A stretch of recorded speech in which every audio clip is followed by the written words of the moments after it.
So we finished the intro, we finished integumentary, we're on to the bone. Bone tissue. We do bones in the lab where we have to identify the bones, but now we're doing bone tissue, which is what bones are actually made of. There's a nice Dia de los Muertos kind of a look. And that's my friend Christina. Christina was in the first class I ever taught here at Pima back in 2005.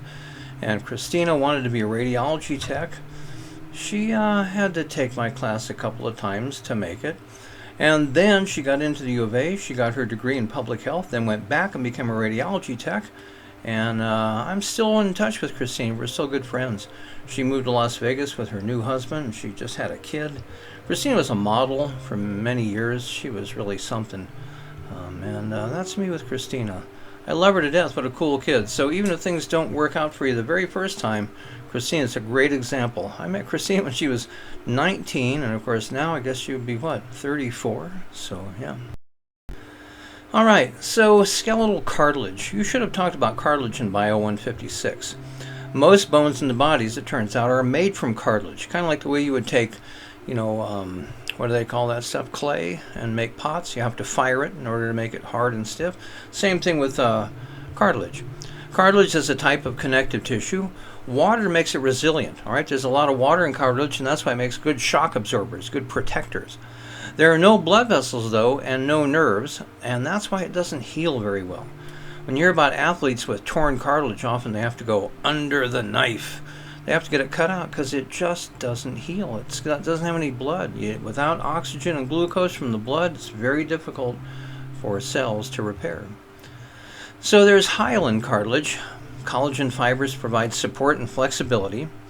We find that articular cartilage. Articular, again, remember, means joint. Articular, articulate, that refers to joints. So articular cartilage lines the ends of bones that make joints. Costal cartilage, you remember the word costal, it means rib, so the cartilage on the ribs. The respiratory cartilage, so your trachea, your windpipe, and your nose. You know how your nose is all bendy on the front? That's hyaline cartilage. There's also elastic cartilage, very similar to hyaline, but also has some elastic fibers in it. That's what your ear is, and the epiglottis is like a little leaf-shaped trapdoor that covers your trachea when you swallow. We'll learn about that in Bio 202. Fibrocartilage is really tough stuff. Thick collagen fibers provide a lot of strength. So we see that in the menisci of the knees, they're big shock absorbers on your knees, and also in your intervertebral disc, where you also need shock absorbers in between the vertebrae. So fibrocartilage, tough stuff, very good for protection. We can talk about the differences between bones in terms of their composition. So compact bone. Compact bone is hard and dense. Compact. The cells are very tightly packed together. It's the shaft of all long bones, like the bones in your arms and legs, and it's the outer surface of every bone. So every bone is covered with compact bone, even though there is another type of bone underneath. And what type of bone is that?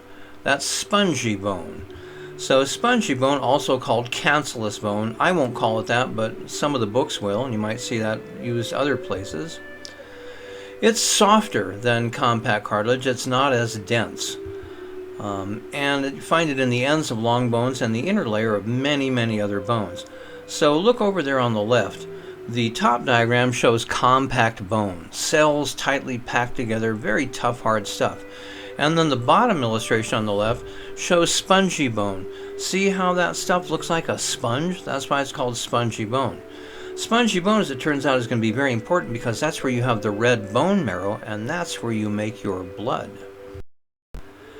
In addition to classifying bones by their composition, we can classify them by their shape. So there are long bones. What do you suppose is true of a long bone? Yes, they're long. They're made of compact bone, and a long bone is a bone whose length is greater than its width. So long may be misleading and may throw you off. So long bones are your leg and arm bones. They're also your finger bones and your toe bones. So when you look at that last little segment on your little finger, you think, well, that's not very long, but it's longer than it is wide, and therefore it classifies as a long bone. Again, that's made of the shaft is made of compact bone. Short bone, these are spongy bone. And remember, all bones are compact on the outside, but short bones are made of spongy bone. They're cube-shaped. These are the bones of your wrist and ankle. All those little tiny wrist and ankle bones, cube-shaped, those are short bones. Flat bones, what do you suppose is true about them? Yes, they're flat. Two compact plates enclose spongy bone. These are bones like the cranial bones, the bones that make up the brain case of your skull, your sternum, your ribs, and your scapula, your shoulder blade. Those are all flat bones. Irregular bones, well, that's basically whatever's left over. I mean, if a bone is not long, if it's not short, if it's not flat, then it's irregular. These are just bones that have weird shapes, like your vertebrae. Your hip bone, os coxa, the facial bones, the maxilla and the mandible and all those, those little tiny ones, the zygomatic bone and so on. Those are odd-shaped bones, so they're irregular. And the calcaneus, your heel bone, is one as well. Sesamoid bones are bones that form inside of connective tissue. And remember when we first talked about bones, I said that you have 206 named bones, but you have many more. A lot of those other bones are sesamoid bones. So within the connective tissues of your wrist and ankle, you have little tiny bones that are maybe just like a millimeter by a millimeter. Tiny, tiny bones. We don't give them names. Everybody has probably a bunch of these things, okay? Patella and bones found in the tendons. So the patella is really the only named sesamoid bone. Finally, sutural bones. These are bones that pop up in between sutures. So you can see in the upper diagram there, when the parietal and the occipital bones come together, sometimes little islands of bone gets trapped in there. Those are sutural bones because they're found in sutures, based on the location, not the shape. So let's move on and talk about bone tissue. Bone is made up of lots of different kinds of tissue that are all working together. So cartilage.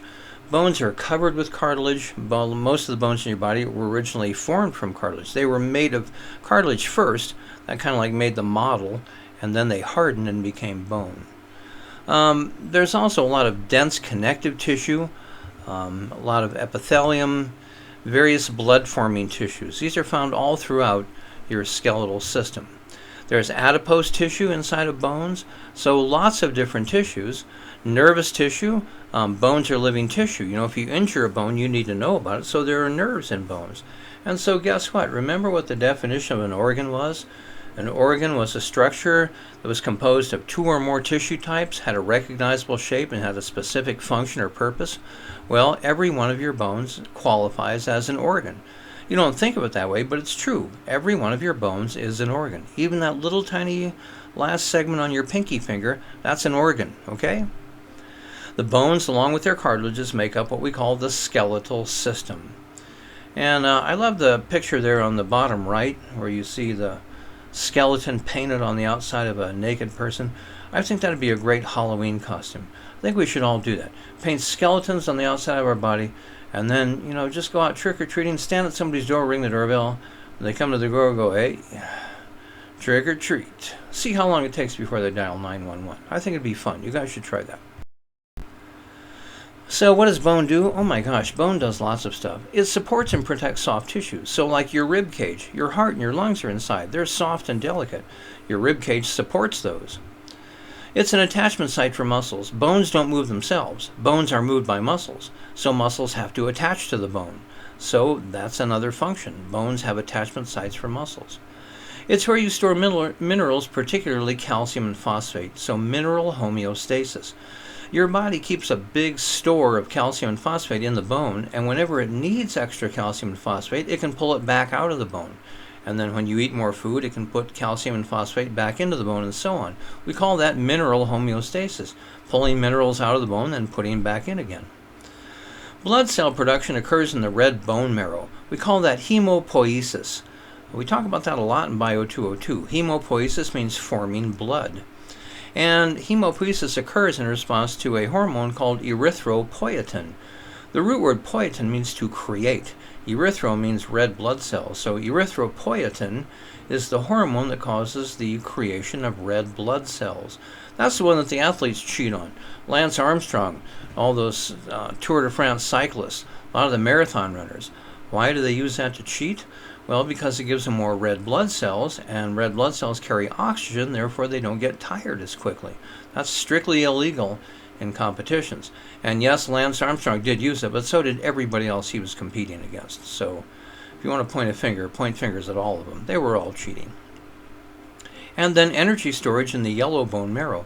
So in the shaft of a long bone, you have yellow bone marrow, and that's just adipose tissue, okay?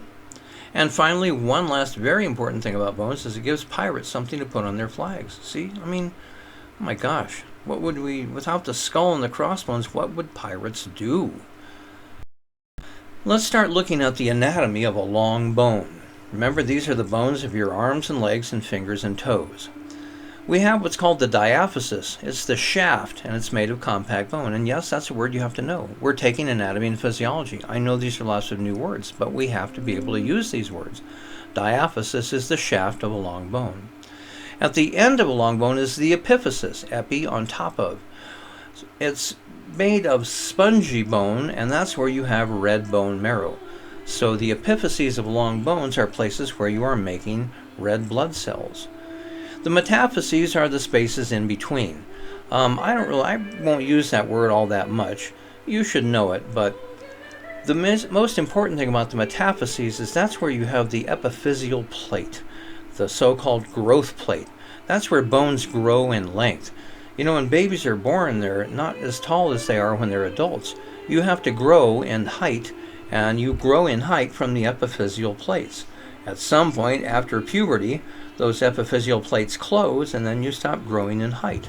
So that's the important thing about the metaphyses. That's where the epiphyseal plate is found. We're going to talk a lot more about the epiphyseal plate. Articular cartilage is, remember, that's hyaline cartilage. That covers the ends of bones where they make joints with other bones, and that's a friction reducer and a shock absorber, just natural protective substance. The medullary cavity, the word medulla means the core or the marrow. So the medullary cavity is the space inside the diaphysis of a long bone, and that's filled with yellow bone marrow, which is adipose tissue. That's why dogs like to chew bones. It's got good stuff inside. So continuing with the anatomy of a long bone, we have the endosteum. So the inner shaft of the bone is lined with a substance called the endosteum. Osteum, oste, root word means bone, endo means inside, so the endosteum is inside the shaft of a long bone. The periosteum goes around the outside of the shaft of a long bone. It's a very tough membrane, covers the bone, doesn't cover the cartilage. And there are actually two layers of the periosteum. There's the fibrous layer, which is dense, irregular connective tissue. That's where muscles attach. So remember, we said muscles have to attach to bone. It's the fibrous layer of the periosteum where muscles attach. And then there's also what's called the osteogenic layer. So just look at the word osteogenic. Osteo, bone, genic, create, like Genesis, first book of the Bible. It's when creation happened. So osteogenic means to create bone. So the osteogenic layer is where new bone is made. That's where your body lays down new bone cells as the bones grow in width. As we'll see, bones can grow in length and they grow in width. The osteogenic layer of the periosteum is where bones grow in width. So remember, the periosteum then, two layers. Fibrous is where muscles attach. Osteogenic is where you make new bone. And let's look at the anatomy of a flat bone. So we just looked at long bones, now flat bones. Remember flat bones? Things like your sternum, your scapula, your cranial bones. So it has a compact bone on the inside and the outside, but in the middle is spongy bone and red bone marrow. So look at the diagram on the left. You can see that bone doesn't look spongy like a sponge. Have you ever used a sponge? You guys have sponges? Have you ever, wiped a countertop or something? Have you seen a sponge? They sell them in stores. Take a look sometime. So spongy bone, and it's filled with red bone marrow. That's where you make your red blood cells. So bone is very important for that purpose. And flat bones, the spongy bone, is actually tougher than you might think. Even if you break through the compact bone outer layer, the spongy bone is still kind of a good shock absorber. So you see that picture on the illustration on the lower right. It looks like somebody hit that person with a hammer. I don't know what happened to that person, but you can see it didn't go all the way through. At least was stopped by the layer of compact bone and then somewhat absorbed by the layer of spongy bone. Okay, so that's the end of this one. We'll move on and talk more about bones in the next annotated PowerPoint.